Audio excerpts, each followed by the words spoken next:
So you may know what this is. This is the Atari 2600, right? The standard model that shipped in the US, right? I don't know if it was different in Japan. Probably was. Anyways, this is basically what started it all.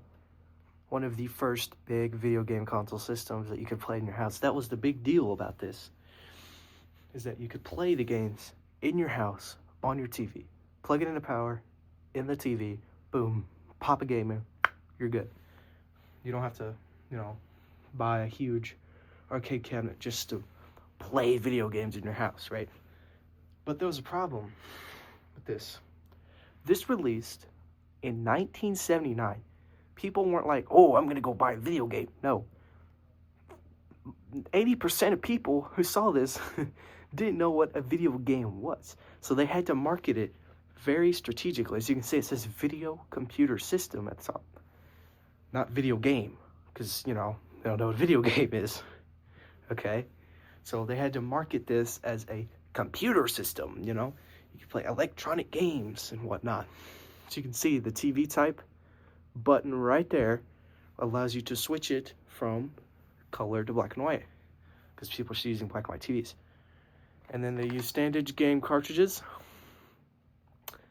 which was a problem in the 70s, which caused the video game crash of the 80s. Let me explain what that is. This is the Atari's kind of fault. There was no standard for Atari games, but games that came from Atari look like this. If you had a third-party game, whatever, the cartridge would be completely different and not follow that standard. Kind of like this, right? Looks nothing like the other one. This is made by Parker Brothers. It's Cubert. Since they didn't follow that standard, it caused confusion as to what console the video game was for. If you looked at this, you could go, oh, that's Atari. But if you looked at this, and you just saw this in the store, and it said, Cubert by Parker Brothers, and you had no idea what Atari was, you wouldn't know what this is. But if you've never heard of Atari, and you read that, you go, Atari, I wonder what that is.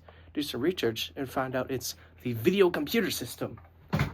That's, that's the problem. That's why it crashed. That's why all Nintendo NES cartridges follow the gray standard. Although there were some third-party games that had, like, a black case and whatnot.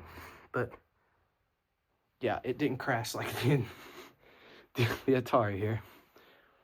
Now, like I said earlier, this was, I believe, around $700 US in today's money. That's absurd.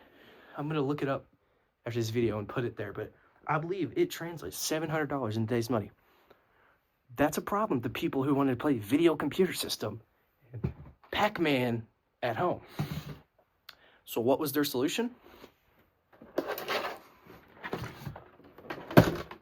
This thing. This is the second model of the Atari 2600, and it's black. Sorry for the cables, it's literally attached to the Atari. This is the wood grain model that launched, and this is the black plastic model. This released in 1983 is a cheaper Atari 2600, and I believe it's like $300, which is a no-brainer, I don't know if this sold more, but this is the black one, and it's cheaper. It's not better, it's the same exact hardware, it's just cheaper, inexpensive. People could play a video computer system in their house, whatnot. So it's cool that they did that. Plug your little controller in, you play your Atari, live your fancy little 1983 life.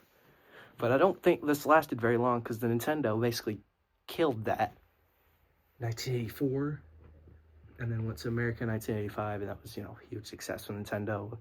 Make a whole nother video on that. But yeah, just wanted to talk about the Atari a little bit. Oh, one more thing. Back then, all TVs standardized came with antennas, and you would actually hook the Atari to an antenna and connect to that antenna like you're watching TV, except it would feed the Atari, not the antenna. Obviously now, you can't do that. So you got a little adapter for it that plugs into coax on the back of your TV, so you can set the channel like channel 3 or channel 4 or whatever. So you got that little adapter now where you can play on your TV. What else is about the Atari? That's basically it, honestly. Here you go, Atari 2600. If you're looking to buy one today, just to, experience nostalgia or whatever, the games are dirt cheap thanks to the video game crash. You can find Atari games in bins everywhere for like $5.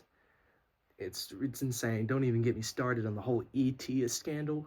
They had to bury those copies, I think in Arizona or something. But yeah, thank you guys for watching my rant about the Atari here.